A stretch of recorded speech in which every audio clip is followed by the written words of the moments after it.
Further to the standard linear analysis, we can also make an analysis of the structure taking into account the construction stages. The phasing information can be checked by clicking on the element and go in its property. The Revit view will display a certain phase, which can be changed in the property settings of the view. Please note that with the current version of Sophistic Analysis and Design, we only use the creation phase of structural elements, not the demolition phase. Also, load phases cannot be used with version 2021.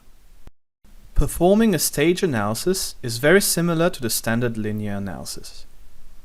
Once the analysis is activated in the tab General, we go to the tab Analysis to activate the consideration of Revit phases. The software then calculates the self-weight along the phases and not just in one final situation. The intermediate results can be optionally saved to control or use the results of each phase.